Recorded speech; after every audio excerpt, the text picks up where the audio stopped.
Here we go. Episode number 62, NoLaughTrack, Acme Comedies podcast. This is Justin Severson. And the last time I was here with this guest, pardon me, Sean Patton, he mocked my name, saying how Scandinavian it sounded, and we're in Minnesota. You know what's funny is I was just about to do that again. I was about to go, and wow, that is such a snap. Severson. Well, I noticed there's a lot of Seversons. So is that it? Did I say it right? Mm-hmm. And a lot of Andersons. Mm-hmm. Yeah. I mean, it's Minnesota, but there's also a lot of Indian people here as well. You know which Indian? Like the tech. Yes. Like the is it the doctors? You mean the doctors? Yes. Yeah. The ones that weren't murdered by our ancestors. That's right. I know. Why is there such a large Indian population here? Is it just the university? The schools? Yeah. You got it. Yep. That's all right. There you go. Fine doctors as well. I'm telling you. I'm sure of it. I'm sure. I've only had surgery once, and I never met the doctor. Probably was an Indian dude because I feel pretty good. Just assume it is. Yeah, I'm just going to assume it was an Indian dude. Yeah, is that racism? Oh, you just assume your doctor's Indian? It's like, well, is that bad? You just assume if you did a good job and you survived and there's no scarring? Yeah. Sometimes I made a joke. You know how if you see this in a lot of major cities. I'm sure you've probably seen it here in Minneapolis. Sometimes you will see Asian people with like surgical masks on in the street. Mm-hmm. And I once was like, why is that? Is that because Asians are so smart that they're just ready to perform surgery at any given moment? Like someone in front of them falls down, breaks something. Like, hold on, I got this. and like the person I was with got real fucking upset. What? Was real like, that's just racist. And I'm like, okay, if it's a joke. But if that were racism, where you just assumed positivity about every race, we would all be racist pigs. Yeah. Are black people complaining about the big dong stereotype? I think that one's more like they feel like it isolates the black people who don't have big dongs, and that's where it's bad. Oh, it's okay. Like I can understand that. Is there one though? I don't know. Call in to the podcast. We have a caller on the line. Oh, you dialed the number with your dick. I forgot to mention that music we were hearing at the beginning was by Circle of Heat. So I want to thank those guys. Circle of Heat? Circle of Heat. That's a sexy name. It is a sexy name. Sounds like a Sharon Stone movie from like the 1998 Circle of Heat. Did you see the sequel? The Square of Deduction. They replaced Sharon Stone with that. What the fuck is her woman up there? I'm blowing it now. The woman from the movie where they drink all the wine, Virginia Madsen. Oh, yeah. In Square of Deduction, which exactly. That's not even a sexy name at all. It's not. Square of Deduction. It's about math now. So I was telling you, I listened back to the. You were on episode 4. This is 61. One a week, so you do the math. Wow, man. Yeah. Look at that. Yeah, still doing it, thankfully. So, but I was listening back to it, and so I want to follow up on a couple things we talked about in the first one. Bring it. Have you dealt with your sleep apnea? I actually have. Really? I started wearing like a basically a headpiece that pinned your jaw up, so that your snoring kind of chills out a little bit. And then I stopped wearing it completely. So no, I'm right back. Oh, so I've gotten a little better. Like I've learned ways to sleep, ways to lay down, ways to like put the pillow lower so my head falls further. Do you travel with a pillow? I do not because it's a pain in the ass. What was the strap thing like? Did it go like around your head? Yeah, it was basically like you could make one. Oh, it was just one I got online. It was cheap. It was a way. It was basically like tying a ribbon around your head so that your jaw would stay clamped. So you can see it. It's kind of bad. I mean, I sleep on my stomach now, which sucks because I do drool. There you go. A little bit about me. I am a drooler. Ditto. Exactly. Everyone's a drooler. I think so. I'd love to meet the most beautiful woman in the world and smell her pillow. And so, oh God, I mean. There's probably people listening to this right now who are like, yeah, like have to pull over because how sexy that statement was. You're right. Gotta smell that pillow. Well, it's bad. I mean, it's one of those things too where sleep apnea is like a thing you gotta like check into a clinic. Did you do that? I did that. I did that once where you go for 2 days. You go in Queens. You sleep. You just go and sleep for 2 days. You don't actually check in. You just go and like when it's time to go to bed, you go. Yeah. And they put you in a room. They observe, and they were just like, yeah, it's very mild. It's a snoring issue. It's about you know, quitting smoking. That will help. Losing weight. That will help. Yeah. But it's also you just have to learn how to sleep. Did they mention drinking? Yeah. You drink, right? Yeah. And there's like, you know, drinking is a bad. I mean, it's like you're never going to go to a doctor and they're going to be like, now drinking. Are you a drinker? And you're like, yes. Like, good. Keep it up. Right. Because that's a good thing. No, I mean, they're always going to tell you how terrible drinking is for you. And I do take, in fact, I believe I was here last June. That sounds episode right. 4. Yeah. I took a 63-day drinking hiatus last fall. Oh, wow. Just to see if I could do it, just to see how long I could go. And at like day 30, I was like, okay, this is interesting. By like day 45, you start to really feel it. You start to really feel like, whoa, I'm sober. Wow. Like you're, I'm not going to lie. I've never done this. Exactly. And it's hard to do in a place like Minneapolis, or if you live in Austin, Texas, or New Orleans, or New York, where drinking's just, or Chicago. Chicago, okay, I'm from New Orleans. That is a drinking city. Mm-hmm. But it's a leisurely drinking city. Like, yes, everything's open 24 hours, but everyone's just buzzed. No one's ever fucked up. You know what I mean? Except the tourists. Except the tourists.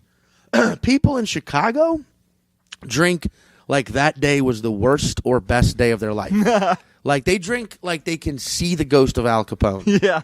And he's like, I made this legal again. Do it. Don't waste any time. Right. Like but yeah, drinking. But anyway, you quit, and I was 45, 46 days in. You just start to feel like you almost feel like you've gained a superpower. Like you just feel like you have a spidey sense almost.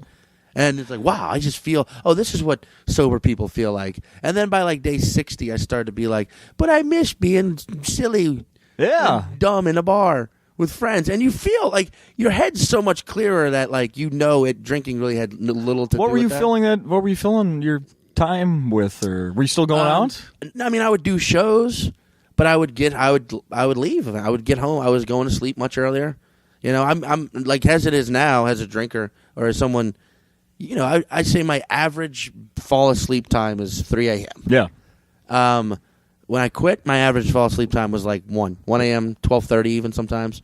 And I was probably sleeping a little bit better and probably lost a little bit of weight because you're just not pounding calories. Yeah. And even when people are like, well, drink vodka tonics because it's less calories. Oh, yeah, but it's still alcohol, and you still cram shitty food into your face 2 hours later when you're wasted, you know? Pizza at 2 a.m. Exactly. Mm-hmm. But and that was the thing, that is another thing, though, at first, in the first few weeks of not drinking, I would justify purchases like Sausalito ham and queso dip, and making Sausalito queso dip sandwiches. Oh, yeah. And being like, well, I quit drinking and smoking.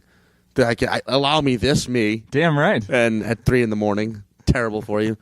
But I did it for 63 days, and I finally snapped because I was at a comedy festival in New Orleans with 2 very good friends of mine named Adam Caton Holland and Rory Scovel, both other comedians, both great.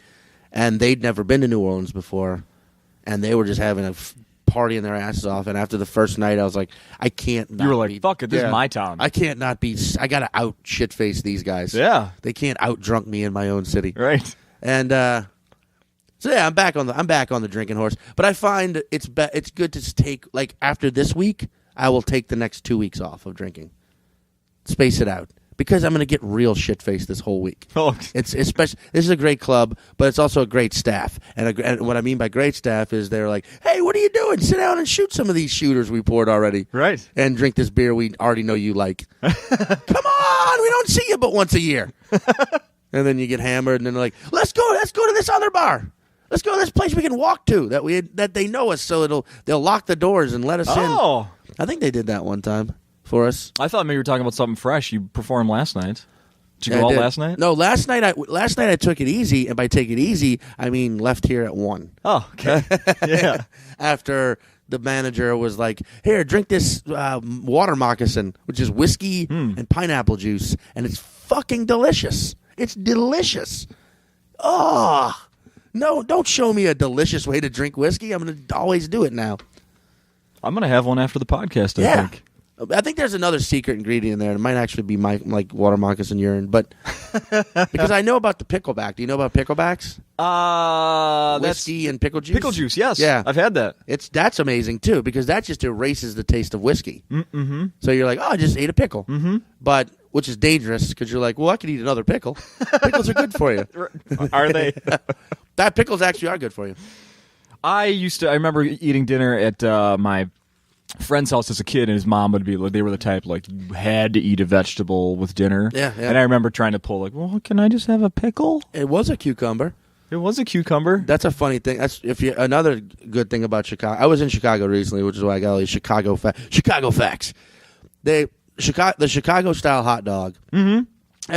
It's the best in my personal opinion. That's the one thing Chicago does nail. But one of the things is among the celery and tomato and celery salt, the pepper, and pepperoncinos, they put a slice of cucumber and a slice of pickle. Oh boy! Which is like, look at that. It's where you came from and where you're going. Remember, and some mustard just in case. But that's always fun. How many of those can you eat at once? One. I'm a one. I don't because I don't like to because one's it's a salad in a bun with a giant brat in it. Yeah. Eat two of them, you're going to sleep. God, they're fucking good. Yeah, they are. Here's another follow-up question for you. Mm-hmm. How's your brother that fell out of the window? Oh, Daniel, my little brother? Yeah. He's doing good. He's 20. He's in college still. Still in college. Yeah. Okay, that's what you said last year. You had the story real quickly was that there's videotape of your brother when he was very young. Not even 3, like maybe 1.5. Crawling. Still. Yeah, fell out the window of your house. Crawled out of a window. Yeah, crawled out of a window. My mom holding the camera. Love it. Screaming and never turning the camera off. Love it. That's the best thing about that footage is never running outside screaming like a fucking banshee, but never once putting the camera down. So like great. She almost froze in fear. Actually, why isn't that? I'm going to see if they'll why won't they upload that to YouTube? Like they got the video still. I'm thinking family vacation with the winnings from Funniest Home Videos. Or just like almost terrified. I mean, because it's like, oh my God. Yeah, all right, I'm going to call my mom after this. Like, my mom, look, I know you don't understand what upload a video is, but Daniel probably does. He's good. He's in college. He's actually wants to be a vet, wants to just be a veterinarian and smoke weed. That's all he wants to do with his life. Right on. Which is like two things where it's like, hey, man, they go hand in hand for you, buddy. Mm-hmm. That'd be a sweet life, I imagine. Move to some like small like island city. Does he play disc golf? I just played disc golf for the first time. I play disc golf. Do you? Yes, I do. Yeah. Do you play disc golf? I have once now. You just said for the first time? Yep. Oh, wait. The producer, the sound tech's friend over there said she'd take me playing disc golf this week. I hope that wasn't a euphemism for something. Oh, yeah, buddy. That's something entirely different. It's a euphemism. And you should do that. You should go play disc golf. There's 27 holes. Like, whoa, that's a lot of holes. We went, and I only made it through 8 out of the 18 because... It's hard. I didn't know these... We went to one that had a water hazard. Mm-hmm. Yeah. People think disc golf's just a walk in the park throwing a frisbee at trees. No, it's just... At trees. They just throw it at a tree. No, it's a skill game, bro. Yeah. It's a skill... Like, I knew guys... I haven't played in years, but I would love to get right back into it. But I knew guys who had, like, a putter... and a driver, and a mid-range. Oh, are you kidding me? All that shit, we showed up at this park, and first of all, we couldn't get a parking spot. It was so busy. Right. This was just a few Mondays ago, mid-afternoon. And then, all the people coming back and forth out of the course with their bags. There's a dozen and a half Frisbees in these things. Yeah. Discs. Like, I think, holy shit, I dedication. think those are fucking guys, like, professional disc golfers who make money, like, who a living off of disc golf. Doing my very little bit of research before I bought a couple discs, Yeah. So I was all over Amazon and a couple stores locally looking at them, and they'll have it like this one, like if A-Rod endorses a baseball glove, sure, like they'll put his autograph in the middle or whatever. But right. There's like the signature series disc golf discs, whatever. Like this one, George, Smozzle, he threw it 400 yards to set the Smozzle toss. Yeah, exactly. He set the record in 2005. George the Smozzle. He's the Smozzleator. Your course just got smozzled. I feel like anyone could have endorsed a goddamn disc, like you or I. Yeah. Just make up a name. They're like, oh, Severson. Not him. He's using this, and I can afford it. Yeah. I can get this in my hands. Did you see that video? It was a week or so ago. It just made me think of this. The bowler that was going for the 300 game. Yeah. And he had one toss to go, and the freaking it reset. But that's the thing. Like everyone's like, oh, it's like no, just do. Why can't they just give the fucking guy a do over? They did. They did give him a do over. Yeah. Did he nail it? No. His head was off. Yeah. Oh, okay. I only saw it up until it hit the thing. Yeah. No, they let him throw again, and he roll again, and he got a 7. So it did ruin his 300 game. Oh, that's sabotage, and you know it is. You know there's someone in the wings just like, fuck you, Palatine, whatever his name is, Palantine. We come up with some pretty good fake names on this podcast. Jose Palantine, you're never gonna get a 300. Ah. It is, like the big. Nobody fucks with the Jose. No, that's right. With the Jesus. There it is. With the Jesus. Mm-hmm. So what have you? So let's see. What else you've done in the last year since you were here? You stopped drinking for 63 days. I stopped drinking for 63 days, and let's see. I was almost. Should I talk? I was almost. There's a show coming out on NBC called Undateables, starring a lot of very funny comedians. Ron Funches. I was the last guy they told no to. Oh, really? Before. Yeah, it was a pretty head. It was a head fuck of a situation because you go on all these auditions, and for a guy like me, the only reason I audition for shows like this is to raise your profile so that you could do more comedy, really. Okay.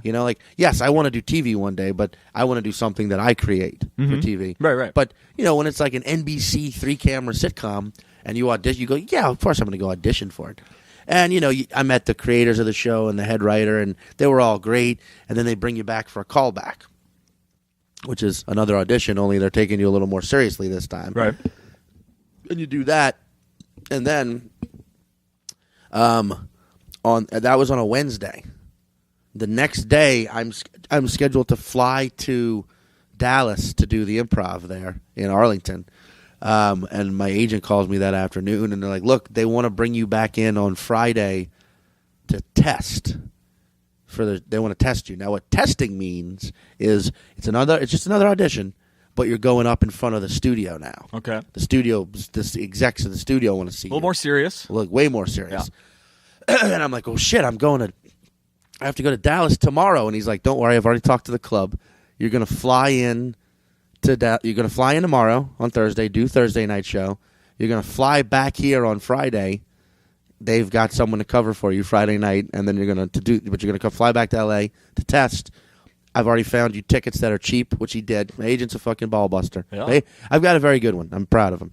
And then you're going to fly back to Dallas on Saturday to finish your weekend. Your weekend, yeah. So I do exactly that. Fly into Dallas that Thursday, do the show that night. The next morning, get up early as shit, fly back to L.A., go to do a test. And what a test, when you test for something, you have to sign a contract.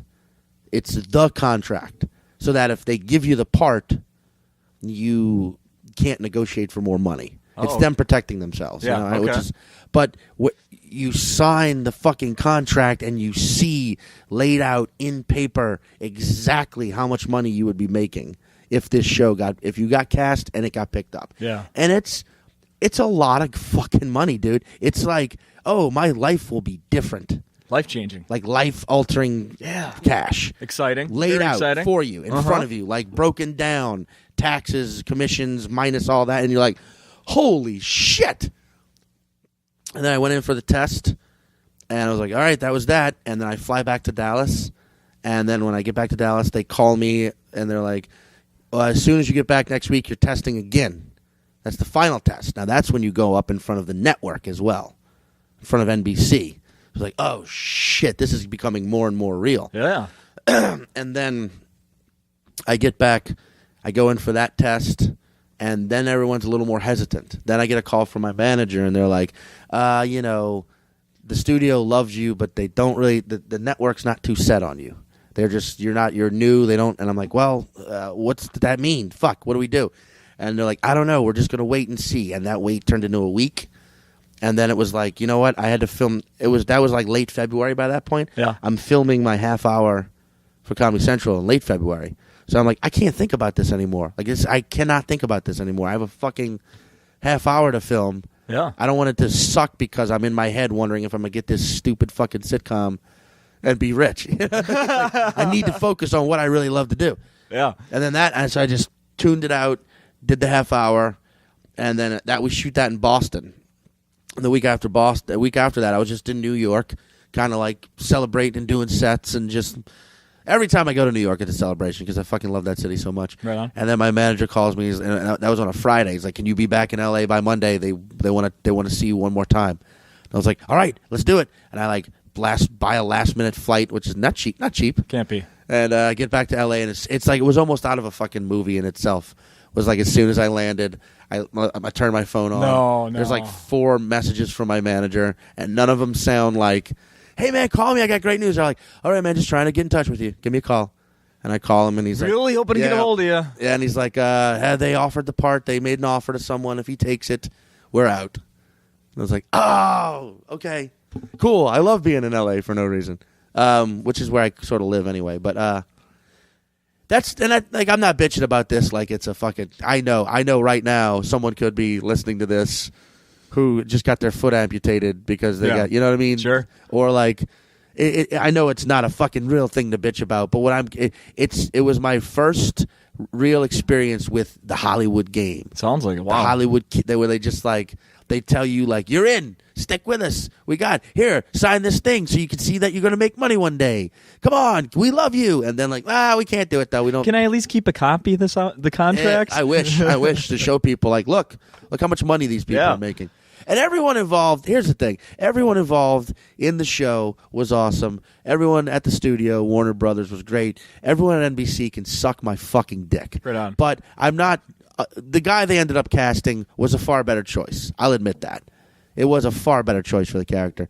However, don't just drag me around for a month because you can't make up your fucking mind. No, have you talked Don't do that to anyone. They do that to a lot of people. You know? Okay. There's people who've had it way worse than me. There's a comedian named Matt Bronger who's brilliant. I think he's coming to Acme later this year. Has he in been September? Ever? Has he been? I don't know. Derek is he has not been here. I highly recommend, if you're listening to this and Matt hasn't been here yet, go see him. Yeah. He is brilliant. He's great. You'll love him. Great.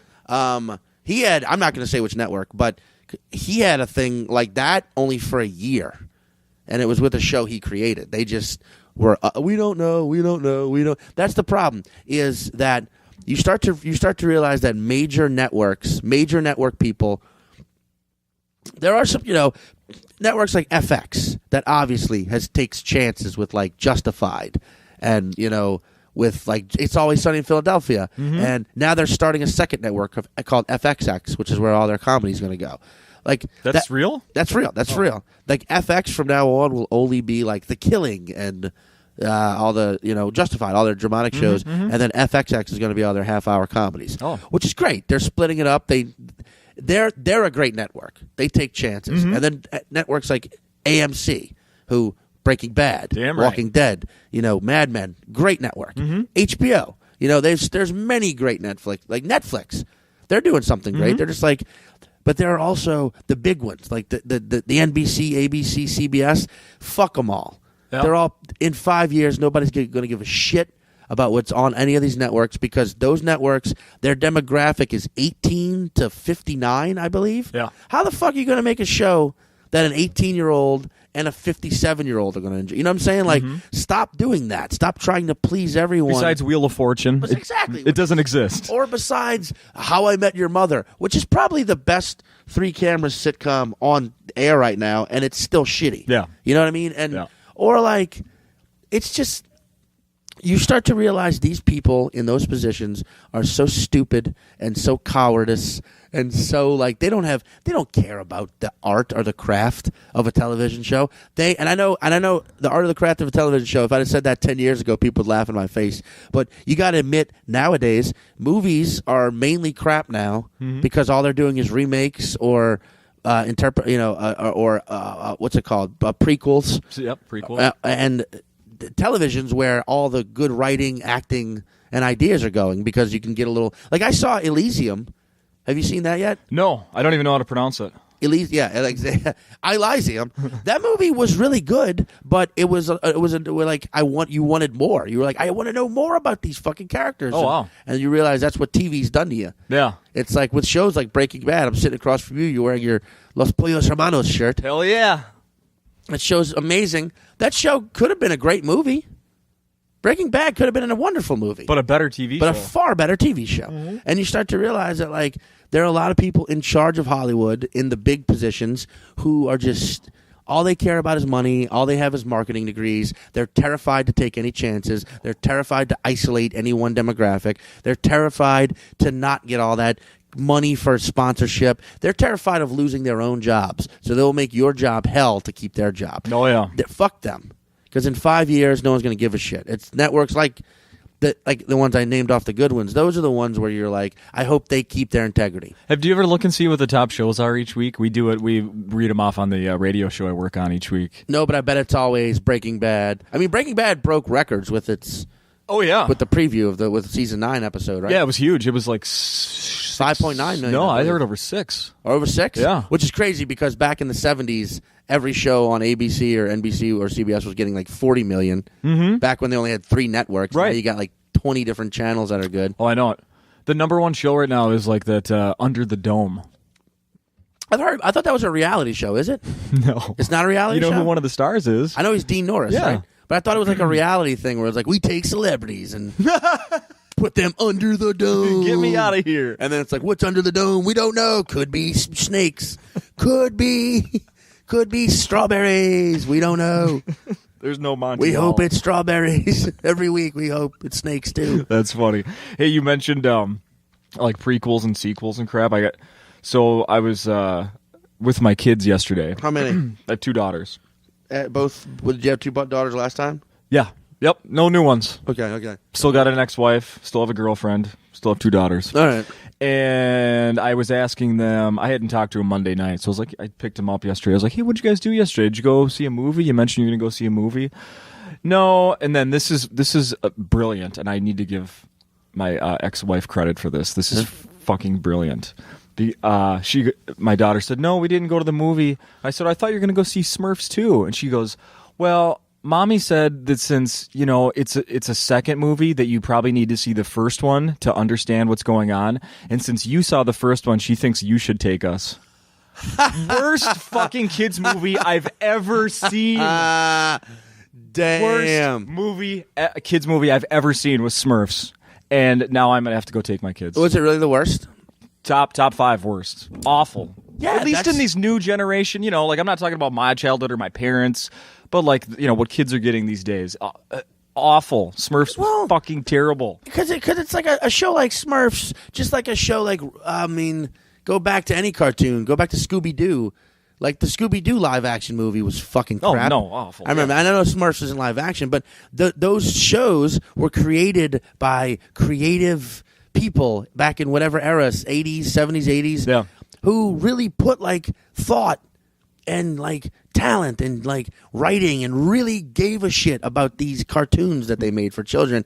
And the movie versions are just these fucking ding dong studio execs. Ugh. Like no. If Valerie has a lisp, that'll offend the lisp demographic. So we're going to take her lisp away. Not that she ever actually had a lisp. I'm just using that example. Right. But it's like they take the soul and they take the you know what they do? It's like sometimes you want something to be a little dirty. Mm-hmm. You know what I'm saying? Like the best food doesn't come from the restaurants with a AA rating. Right. It comes from like you want to go to those B restaurants. Mm-hmm. You know what I mean? Oh, yeah. Like it's the same thing with like anything. You want it a little dirty. You want a little grit on it. You want a scar on it. Like you want You don't want to start dating a virgin. You know what I mean? That's you want a great to analogy. date someone who's fucked around and been heartbroken and maybe has even gotten an STD and got it cleaned up so that they know what it feels like. Right. Like you want someone with some Takes it emotional seriously. fucking tears. So and that's. But everything Hollywood wants to give you is like, no, this is a super clean, squeaky virgin. Why don't you want to be with this? It's like because it's stupid. Because it's stupid and it's not real. So maybe we can set some little disc golf, and then we'll go see Smurfs 2 Friday. I'd be willing to go see Smurfs too, just to watch you boil on the inside of how much you hate it. Is Gargamel even in it? Yeah, it's Hank Azaria. Because it's not just a cartoon; it's it's computer animated with Doogie Howser's in it. Oh, that's right, they do that. Neil Patrick Harris is in it. Yeah. Neil Patrick. I tell you this right now: if Neil coming out as a homosexual is the only thing that saved that dude's career. Why do you say that? Because if he were just a straight dude, being being who he is, I don't think anyone would give a shit. I think they'd be like, "Fuck that guy." He played a kid actor, and then he plays a douchebag on a TV show. But everybody knows he's a gay guy, so they know he's like acting. Oh yeah, and he can also singing and dancing, and kind of being parodying of himself. Mm-hmm. I believe homosexual men are a little more open minded when it comes to that sort of thing. And it's so as far as like parodying themselves, There you go. and learning to sing and dance. Yeah. If he were just a straight dude, no one would give a fuck about. Well, then what about Hugh Jackman? He has a wife. Yeah, but I love how that is a big defense of gay men. He has a wife. Of course, gay men in the closet have a fucking wife, and they're the best looking wife you've ever seen. I just want to hear you say it. Yeah, I bet if you look in any closet, there's some nice wardrobe in there. Sure. You know what I'm saying? They got a guy like Hugh Jackman. Is he gay? Who gives a shit? But I tell you what, I guarantee he's probably been with him. He's like. I think there's a level of talent that some guys have, or some women, or just some people they get so talented that they don't even like gender identification isn't even a fucking thing with them anymore. Yeah, It's like I can hook up with a person of the same sex once or twice. I don't give a shit. I wish we were all at that level where we can always be like, who cares? But If and only if. only if right now we get a. Where's Derek? Is he Turn the mics off. We got shit to do we here. got some scrogging to get to. But who's this? But sorry. But like I feel like what were we talking about? Gays, Yes. homosexuals. Yeah, all men. All. I do have a theory, and I talk about it on stage. But I'll talk about it with you. Sure. Is that I have a theory that the world would be a better place if all males were gay. Yeah. Well, because I feel like it's heterosexual men. If you really look at it, like it's really all heterosexual men destroying the planet. Like all the war, all the greedy oil mother. I feel like we won't stop drilling for oil because there's that mindset, and it's like we're fucking the earth. Fucking Mother Earth, you better come that sweet black crude, bitch. Like that's that male like lizard brain dominance. It seems like gay men and women and lesbians are just chilling or just living life. I feel like if all men turned gay, like it would so many things. Like we would still have to reproduce, but I feel like because sex wouldn't be involved anymore because it's not there would be no accidents. So it would be like it would be thought out. Oh, hey, good point. You know what I'm saying? Yeah. It would be thought out. It'd be like, all right, we need this woman would like to have a child. She shows up to a sperm center and they analyze her. And gay men are way better at reading women as well. So they can know, I don't know. Well, they have to be because I suck at it. Like this woman might have some of that, what is that thing called that makes women drown their own children? Post-mort? She's a total candidate for PSD. We're going to say no, sorry. But you seem great. What are you? Are you Canadian? Well, here's some Egyptian sperm. Go have a conniption. Hey, go have a conniption. But they would do, we would crossbreed, and there would be no more races. We'd just all be brown people. It sounds like also manufacturing beautiful babies. Right. Yeah. Kind of like how people do with dogs now. Yeah. Where you just get a labradoodle. Yeah. A puggle. We do the same thing with people. And he smells like flowers and never barks. Exactly. Or poops. And it would just be... This motherfucker. This is so unrelated, but I gotta fucking vent about this. Go for it. Younger comedians of the world. When you get a guest spot from someone, that does not mean they're your best friend and want to fucking talk to you every third day. Or every 3 times a day. So there's a dude I gave a guest spot to last week in Cap City. Very nice guy. I had met him just doing comedy, younger comic. And I was like, all right, dude, yeah, do a guest spot. I like doing that. No one ever helped me out. And I'm a nobody still, but I'm at a level where I can at least give people guest spots. Yeah. No one ever helped me out at all coming up. So I feel the need to go the opposite way, where I'm like, you know what? I'll throw, and he's a pretty funny dude, but now he won't fucking stop calling or texting me like we're best friends. What is he asking? This one was just like, hey, are you available around 6 p.m.? Just want to chat about something. And I know what it's going to be. It's just going to be, he's going to ask me comedy questions. Oh, okay. And it's like, dude, stop it. Like, you got to figure the shit out on your own. And it's annoying. It's like, I don't want to talk. I don't care about your new idea. I don't care about how your set went last night. I'm still dealing with my own shit. Now you deal with yours. This is the game. This is the world we have chosen, where we will individually climb our different ladders in the same direction. He wants to know why you didn't fly him to Minneapolis with you. Yeah, well, I do. It's like, because I don't want to come to Minneapolis with me. There you go. There's a go. And because I bring my own guy with me. But the fuck, man, like, that is so. Are you done? Are you blowing him off now, or are you? Yeah, I'm just he's getting the silent treatment. Yeah, because if he does, because I don't want to be the guy who breaks his heart, the guy who calls. He's gonna go to a club tonight and be like, guys, you know Sean Patton, right? I don't know is he sending me mixed signals? I mean, we talked and we had a good time, and I just don't know because he replies to some of my. I don't know. So I started putting smiley faces on just to make sure it's okay. So I'm just gonna have this like reputation there where they're like, oh. You treated our friend like he was nothing. You kicked him to the curb. It's like, I gave him a guest spot. Talk about a one-night stand. What kind of sensitive fucking assholes are you? Yeah, that's... anyway, so... Did you really bring somebody with here? Yeah, I always bring... I have a guy who I bring with me as much as I can. He's hosting here. Okay. Because they had a feature already booked who I like, Trevor Anderson. Really funny kid. Okay. Yeah. That's whose band, Circle of Heat. Oh, that's Circle of Heat? That's Trevor's band. That's funny that I didn't even notice that. Yeah. Maybe because the magic of editing, I didn't hear the song. No. Circle of Heat. I'm going to talk to him about that tonight. See, there you go. Yeah, Trevor's a cool kid, but I have a guy I bring with me as much as I can. You know, sometimes I can't bring him everywhere. And he's a funny dude, Puerto Rican. You said, what's his name? Rojo Perez. Even though his real name is Rogelio. And he goes by Rojo, and it's just a red Perez. Nice. But I told him he should go on stage wearing like a big belt buckle and a cowboy hat and just be a redneck Puerto Rican and just shit on Puerto Ricans. Sombrero. Like I'm Red Perez. Oh boy, don't ever call him. I've seen his reaction when people are like, "Where are you from, Mexico?" Yeah. I mean, he grew up in New York, but he still has a Puerto Rican accent. Yeah. But like.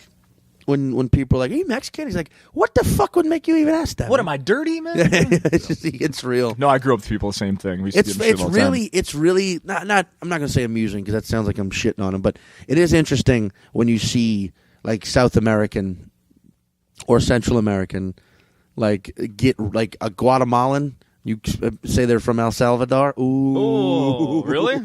Yeah, people, and which I get, you know. I mean, I can sort of understand if someone's like, "You're from the South, where Mississippi?" I'm like, "What the fuck would make you think Mississippi?" Even though Mississippi moved way up in the Mississippi. Here's how shitty Florida has become. Mississippi's no longer the worst state in the union. Florida has plummeted into that with grace, and Mississippi's now up. It's moved up. I would name Florida certainly. Florida's the worst. Florida's the worst fucking place in the country. Like, if people always say, it's like the country's dick, well, then it's time the country get a sex change operation. Cut that shit right off, dude. Turn it inside out. Yeah. Do you watch, we mentioned Netflix, do you watch Orange is the New Black? I have only seen the pilot episode, and I enjoyed it, so, but it's good, right? It's a good show? Yeah. There's my recommendation for you. For sure. What was I going to ask you about here? Oh, did I'm wearing my Breaking Bad shirt. Yes, we both have watched the first episode of the final season. Yeah. You said you wrote some... I wrote some... so there's a show in L.A. and New York. It's a traveling show called Competitive Erotic Fan Fiction. And It's exactly what it sounds like. Okay. You pick a topic and you write a piece of fan fiction about it, and you're going to compete, but it has to be erotic. Yeah. Right? So I was banging my head. I didn't know what to pick to write about, and I was like, oh shit, Breaking Bad. So I wrote a piece. I wrote a competitive erotic. Do you want to hear it? Yeah. All right, I got it right here. All right, here we go. This is some competitive erotic Breaking Bad fan fiction. Now, when you just before you start, so you've read this? Like, did you read this to a room of? Yeah, I read this on stage. On stage. It's erotic fan fiction. Love it. All right, here we go. Close up on Walter White's face. He appears to be in pain. We hear what sounds like a baby crying. Title card. Boom, boom, boom, boom, boom, boom, boom, boom, boom. That's not snake rattle. All right. Jesse couldn't sleep. He hadn't really slept since murdering Gail last week. The guilt was inside of him. He felt impregnated by it. Just like Jane, Jesse's former girlfriend, had been impregnated by Jesse, who of course never found out about the pregnancy because Jane was too busy choking on her own vomit to tell him about it. And truthfully, had she lived, her and Jesse would have continued being such junkies that the baby would have been born looking like Benjamin Button had he never starting aged backwards. Like a midget dressed as a scrotum for Halloween. Gail needed to go, said Jesse over and over again, and he was right. Gail was the reason he and Walt were almost murdered. It's in the minutes after the bullet ended Gail's life that Jesse couldn't let go of. Pow! Gail was dead before he hit the ground. Jesse knew what he had done and started to walk away, but turned back in the hopes that maybe Gail had survived a direct gunshot to the face. Hey, are you sure you're dead or whatever? Gail didn't answer because he was dead. Well, he didn't answer verbally, that is. Because Gail was such a nerd, the rigor mortis had set in immediately. See, when nerds die, rigor mortis takes effect quicker. Only a true nerd can explain why, which they never get the chance to do because they're dead when it happens. Yo, what's up with the boner, yo? Are you, gay or something? If you think, I'm going to give you a hand job or something because I shot you, you're, wrong, yo. Again, no answer. Because the bullet had damaged the part of Gail's brain that made him be alive. Fine, yo, but just this once or whatever. Jesse got down on his knees, pulled out Gail's 8.5-inch fleshy test tube, and got to polishing it as if Walter himself were going to show up at any moment and inspect how clean it was. Jesse pumped on that thing like each stroke erased a mistake he had made in his past, and with enough strokes he could start his life over. Thing is, Gail, when he was alive, was such a fucking dweeb that he never actually got any. No woman had ever come near that nasally voice for long enough to hear him quote any 19th century poetry, so his dick had never been touched by another human being, until now, when it was being yanked on by Jesse like he thought it was the generator from he and Walt's old RV. Even though Gail was technically dead, this contact caused a homophonetic reaction in his body, releasing microscopic neurothrons that once mixed with the caloric kilograms that naturally existed in the New Mexico air, resulted in a psychogalactical biotoxic sumo quasar, and once that congealated with the hydronious particles in the verbosphere, it created a sonic hyperbolization that actually brought Gail back to life. What the? Yo, it's working or whatever? When you come back to life, you better disappear before Mr. Boom, Gail, who never actually came before, blew a second load. This one, it's ridiculous. This one had a 96.2% accuracy that hit Gail in the exact spot on his face that the bullet from Jesse's gun had hit him only much more earlier. Only this was harder. It splattered more of his brains all over the carpet. Gail blew a load so big that it blew the rest of his brains out, killing him for a second time. Whoa, murmured Jesse.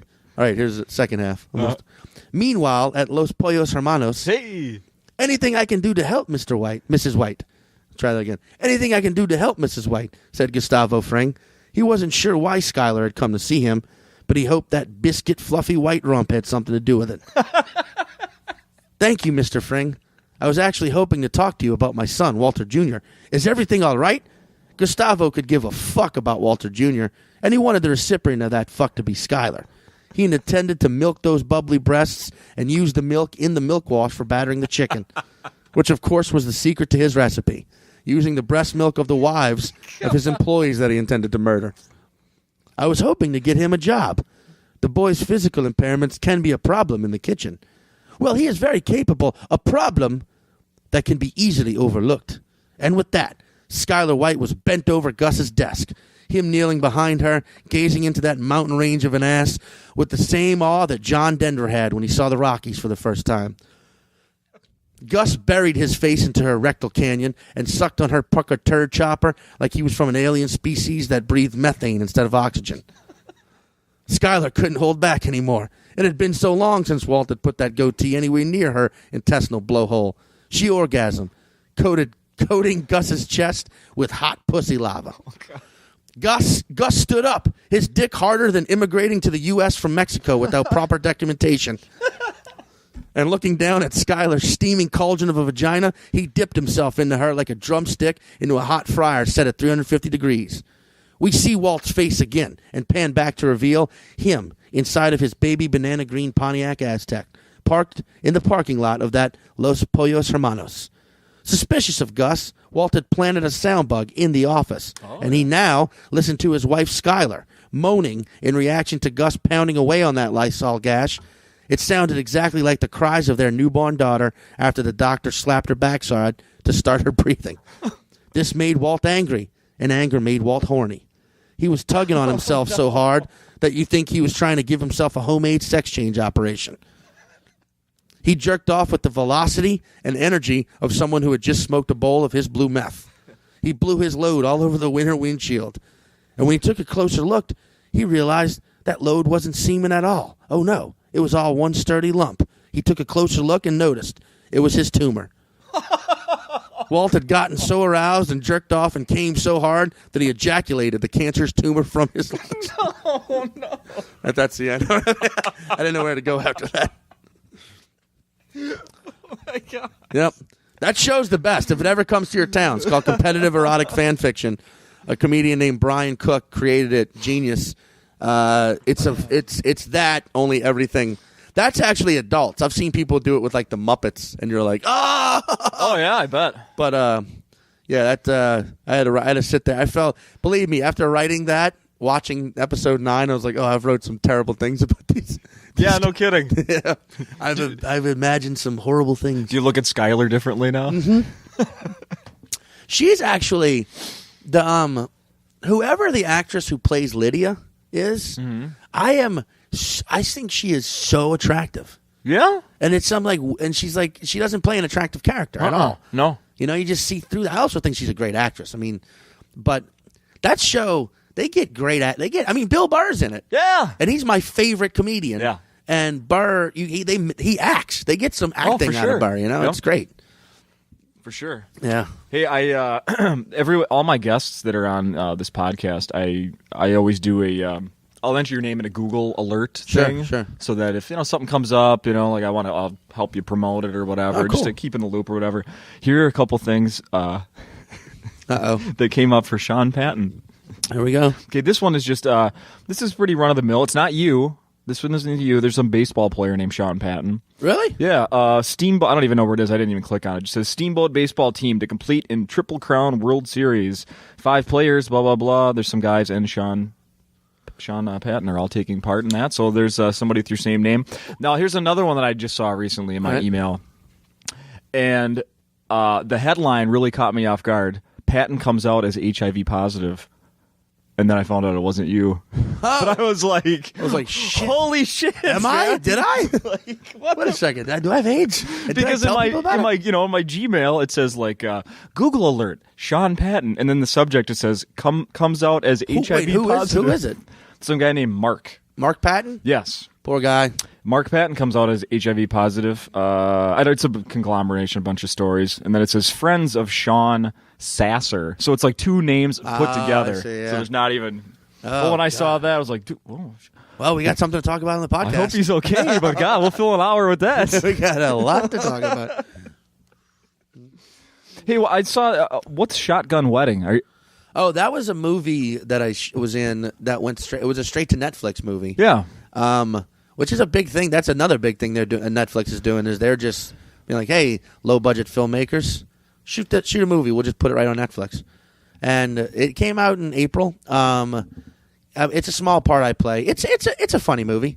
It's a found footage movie, which I'm not a huge fan of found footage. I watched the trailer, and then I read a few comments, and someone said it's like our generation's Blair Witch, man. I mean, yeah, if Blair Witch were funny at all, there's actually some funny parts in this. And there's another comedian named Kevin Christie who's in it, who's great. I follow him on Twitter. Yeah, he's a funny dude, and he's actually, I think he steals the movie.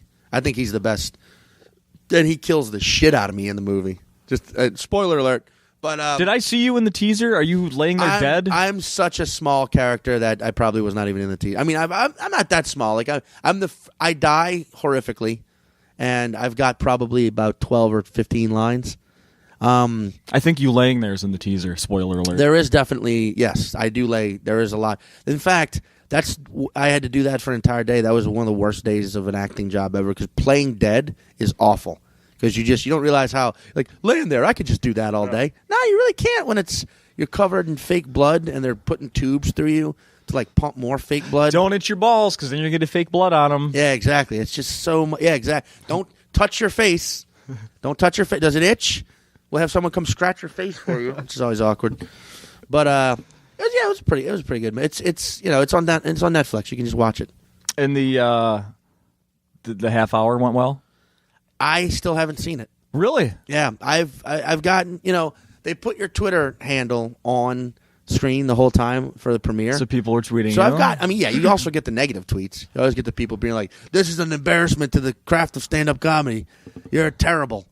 I suppose when they're replaying it at 4 a.m. Yeah, and then exactly, and then it's like, then you also get the ones that are like really positive, like, "You're the best comedian I've ever seen," and you're like, "How many comedians have you seen?" But that can't be true. Yeah, but then you get a lot of hate. The hate, like, there was one dude I remember. I kind of felt bad afterwards, but there was one guy who I get this. I wake up one morning and I get this Twitter. It's from him, and he's just like, "You stole your opening from Johnny Pemberton and this other bit from The Whitest Kids You Know."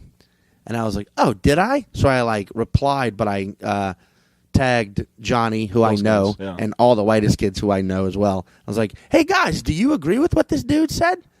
And then they were all like, "Wait, what? Sean didn't steal shit. What are you talking about?" And like the thing he thought I stole, I did a bit where I opened with a fake accent. Where Johnny also, I guess, does a bit where he opens with a fake accent. Where Rory Scovel also does a bit where he opens with a fake accent. I've seen Reggie Watts do that. Watts opens with that's a thing comics have probably been doing for a while, just as long as you don't do the same fucking accent. Yeah. And so Johnny was like, dude, if opening with a fake accent is stealing, then all of comedy is stealing. And then the Whitest Kids are like, actually, we've seen Sean do that bit since he started doing it, which is the same time we started doing our similar bit, and we've talked about it. And we know it's just no one stole shit. Yeah. And this kid was just like, "Oh, I'm so sorry, guys." And then I looked at his profile. And I'm like, "Oh, he's like 22." Oh, I thought you were going to say 12. No, he lives in Milwaukee. And he was just like some, a college kid who got drunk and decided to be an asshole on Twitter. Yeah. And we just blew up his spot for like a whole day, and I felt terrible. So I was like, "Hey, look, dude, I'm going to be in Madison." Oh, really? I was like, "I'm going to be in Madison in October. If you want tickets to the show, it's an hour drive from you. I'll put you and your friends on the list." I feel bad because I that's nice attacked you. Yeah. Oh, that's pretty nice, yeah. Yeah, because you realize, like, in the age of social media, there are a lot of dipshits and trolls and people who actually get off on being assholes. But then there are some people who legitimately don't mean to be. They just, at one time happens. Oh, yeah. And then they don't want to back, he's a kid. It's just constructive. Mm-hmm. I'm not trying to be a dick. Well, maybe you are. Hey, I got this thing. I want to get your opinion on this. Sure. On these. This is a list. The 10 Commandments of Male Friendship. Oh boy. So like unwritten rules between guys. Okay. I'm going to read them. I just want to get your opinion on them. All right. Let's see. Don't lie to your friends. Don't lie to your friends. Depending on what you're lying to them about. If you might need to. Maybe you need to lie at the moment to set up the truth later. There you go. See what I'm saying? Mm-hmm. But don't lie to them, yeah. Mm-hmm. But, yeah. Mm-hmm. Don't dodge your turn to buy a round of drinks. Yeah, that's just shitty. But here's an interesting. This is an argument a friend of mine and I have. He would, like, when it was my round, I would buy him like an IPA and I'd buy myself a PBR. And then when it was his round, I would be like, I'll have an IPA. And he'd be like, no, you get a PBR. I'm like, no, I got the PBR. I bought you an IPA though. He's like, well, you bought yourself a PBR. I was like, because I don't have any money, so I'm taking a shortcut on myself, but I'm still buying you an IPA. Yeah. Now when it's your round, you spend the same exact money on me and buy me an IPA. Yeah. And he always thought that was fucking shitty. But makes sense to me. Yeah, exactly. You piece of shit, Neil. You heard that? Anyway. Yes, don't dodge your round. Don't break under questioning from a friend's girlfriend.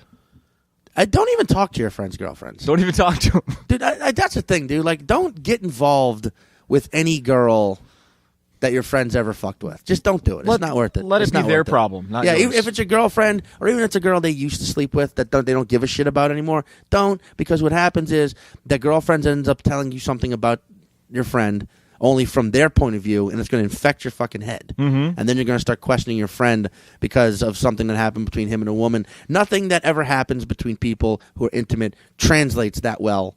Unless she tells you, like, by the way, your friend hit me and he never told you that, then it's like your friend's a piece of shit. True. But if it's like, your friend, he ignored me for 2 months because I had a pregnancy scare, and then you're like, wait, what? Is that what happened? And then you hear his version. It's like, wait, I didn't know there was a pregnancy scare. That actually happened to me. That was one of the most, like, there was a girl who claimed she had a pregnancy scare and told everyone else in my life that she had a pregnancy scare, but never told me. Never bothered once to call or text or anything. Never bothered to go, hey, we really need to talk about this. Like a scare? Like how long? How much? How long? I don't know. Late on her I don't know. I didn't get the details. But everyone else in my fucking life at the time got the details. And she was saying, I might be. She's like, I might be pregnant. Okay. And then once word got back that I had found out that she'd been telling fucking everyone, she started being like, oh, no, it's fine. Then she started making sure she told everyone, it's fine, I'm not pregnant. Which is like a shitty thing to do. Like, if you think you're pregnant, the first fucking person you tell is the person you think got you pregnant. Is all of the 5 people you think it could be. Exactly. Not all of the 30 people who are in that dude's life. Like, she was telling, my fucking sister found out about it. I'm like, and I didn't even have a clue, had no clue. But I had a friend once sort of like, hang out with her one night, and she said those exact words to him. She said, well, I had a pregnancy scare and Sean stopped talking to me. And then he asked me about it. I'm like, you see? You see? I stopped talking to her because I found out after the fact that she had a pregnancy scare, and then didn't say anything about it, and then told everyone it was fine preemptively so that I wouldn't get pissed when I confronted her about it. But when she says it to you in a certain way, it sounds like I'm a fucking demon. Bitch. Exactly. And it's not like... So just don't... If your friend has been involved with a woman... Same thing for women. If your friend has been involved with a man, just once your good friend makes contact emotionally or sexually with another person, that person is off the charts for you. Everyone else is good. Everyone else is good. Just walk away from that, Do you have any idea where that girl is now with the pregnancy scare? She lives here in Minneapolis. Seriously? Yeah, she does. She came to the show last night. I saw her last night. I was like, God damn it. No, really? Because I don't hate her. I'm not like, I don't hate her. Yeah. It's just a thing that like happened, and it was fucking shitty of her, and it was because I just felt it was a mishandled situation. What if she shows up tonight with like a 13-year-old? Says it's yours. I'll be like, well, then somebody should collect my sperm because it moves at the speed of light, because that was last summer. Oh, yeah, it was last holy summer. Shit. Yeah, it was very recent. Oh my God. I don't think she's a bad person or anything like that. I just think like. Sometimes a situation goes so wrong that you're just like, we're never going to be close again. Like, she came here last night. I was nice to her. I don't hate her. Yeah. And it was like, hey, nice to see you. Cool. She hung out and had a couple drinks. Everything was fine. But at the end of the night, it's like, we're going our separate ways. That's that. Yeah. Next time I see you, we'll be civil. But wow. That's it. Wow. Let's see. What are we doing here for? Don't steal a friend's jokes. That's one of my Absolutely not. Even if you're not a comedian. Like, if your friend's got the hot joke, it's your friend's joke. Yeah. Let him tell the joke. That's a good point. Don't talk about anything other than sports when you're watching sports. I disagree with that one. Yeah. I'm like, that one I like a little balance. That one I say watch sports and can like discuss like Bach, if you know anything about.